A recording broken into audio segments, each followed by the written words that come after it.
오늘 강의는 유전병으로 의심되는 질환들은 상당 부분 차단할 수 있다는 주제를 가지고 이야기를 나누어 볼까 합니다.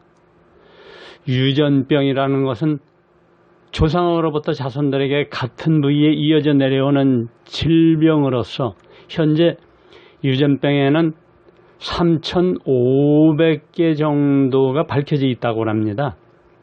선천적인 유전은 임신 중에 태아의 신체 구조에 생긴 기능장애 현상을 일컬으며 후천적 질환은 태어나서 성장하는 과정에서 뒤늦게 나타난 질환들을 말합니다. 제가 25년 동안 연구해본 결과에 의하면 기능장애 현상은 대부분 수맥에 의해서 더 자세히 들여다보면 조상의 수맥묘지에서 기인되고 있더라는 사실입니다.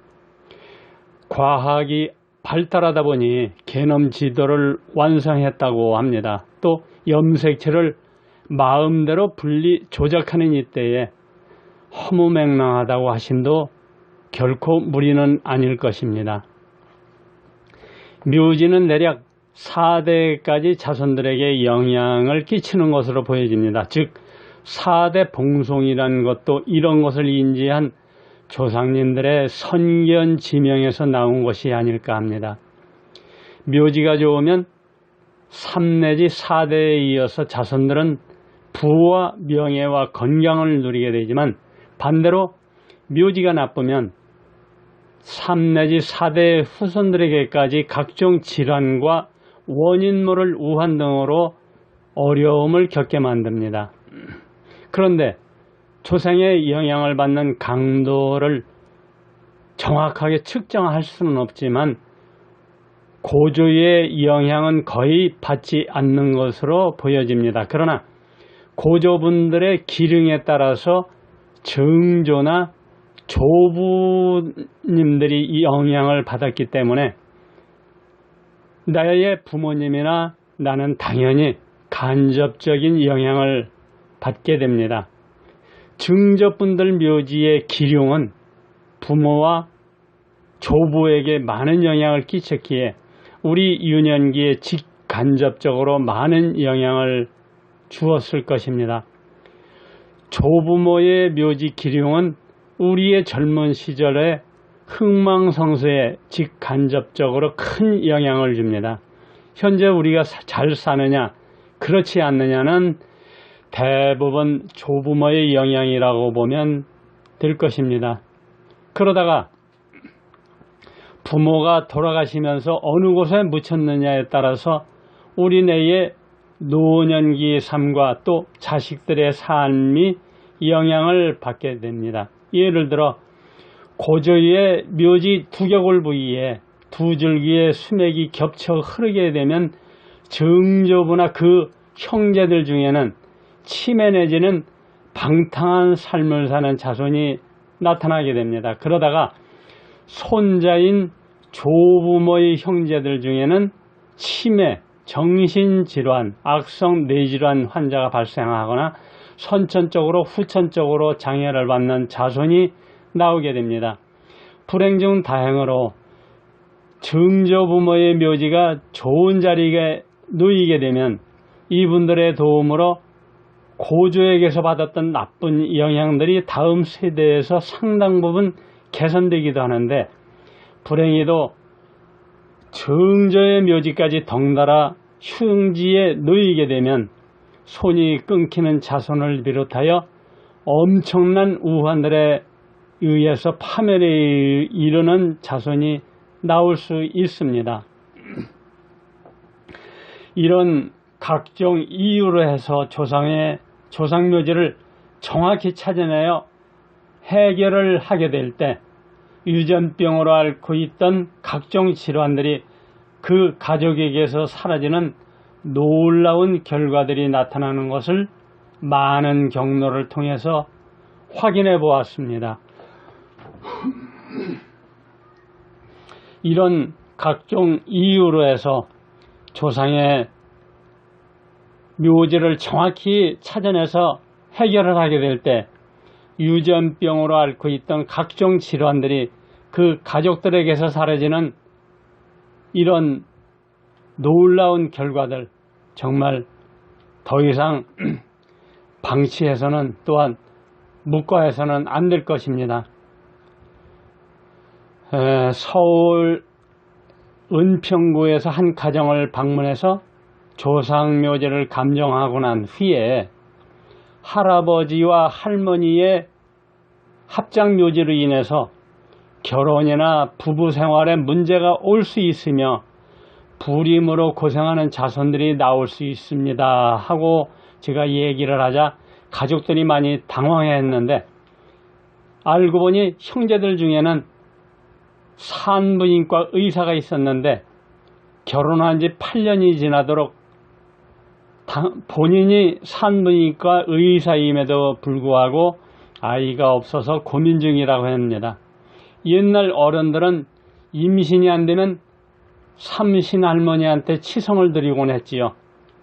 머리에서 발끝으로 흐르는 수맥과 또 행으로 흐르는 두 줄기의 수맥이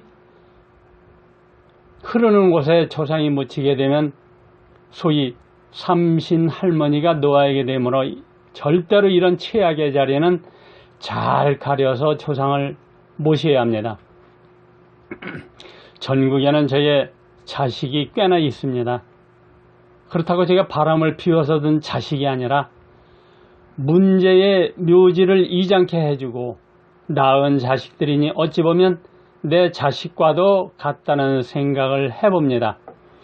조상의 시신 흉부 부위에 두 줄기의 수맥이 겹쳐 흐르면 흉부 부위에 있는 각종 장기의 심각한 질병이나 유전병으로 의심되는 각종 질환들이 2, 3대의 후손들에게까지 이어질 확률이 있으므로 이런 곳 역시 반드시 피해야 할 자리입니다. 허리 부분에 두 줄기의 수맥이 겹쳐 흐르는 자리에 조상의 묘지가 놓이게 되면 자손들 중에는 요통, 장, 자궁, 불임, 신장 등 각종 질환에 노출되므로 이런 자리 역시 반드시 피해야 할 자리입니다.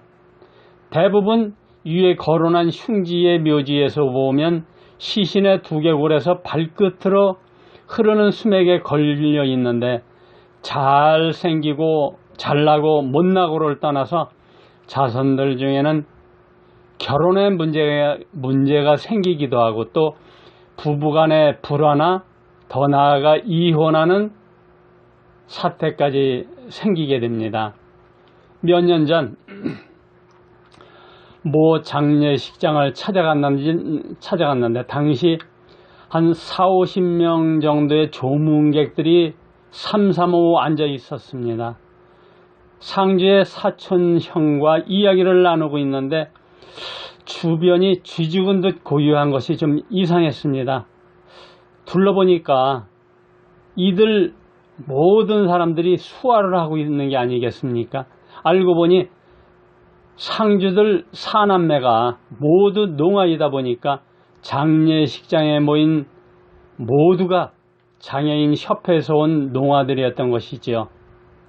사촌의 말에 의하면 자기네 집안에는 대대로 말 못하던 조상이 없었는데 아무리 후천적으로 영향을 받았다 해도 다른 사촌들은 다 괜찮은데 이 집안 사형제에게만이 이런 장애가 생겼던 겁니다. 곧이어 선영으로 이동해서 돌아가신 분 묻힐 자리를 둘러보고 나서 윗대 선대의 산소를 감정해 보니까 짐작대로 정조와 조부의 묘지 목 부위의 두 줄기의 수맥이 교차되어 있음을 알 수 있었습니다. 이런저런 정황들을 많이 겪게 된 나는 대한의사협회에 질의 및 건의 글을 올리기도 했었습니다. 묘지를 통해서 불치 및 난치병 환자들이 치유되는 사례들이 많이 일어나고 있는데 이런 현상들을 현대의학과 병행해서 수맥묘지를 함께 연구하게 될 때 획기적인 치유법을 찾아낼 수 있을 것이니 함께 연구할 분들이 계시다면 연락을 주십사고 했으나 그 어느 한 사람 일말의 관심도 기울여주지 않았습니다. 함께 연구하는 것은 아주 간단합니다.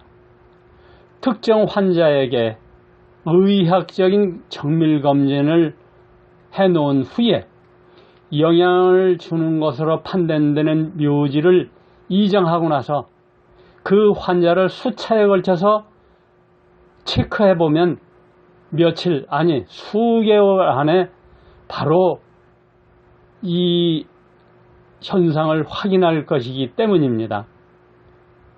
무조건적으로 현대 과학만 고집하는 이들에게의 애침은 계란으로 바위치기밖에 안 될 것입니다.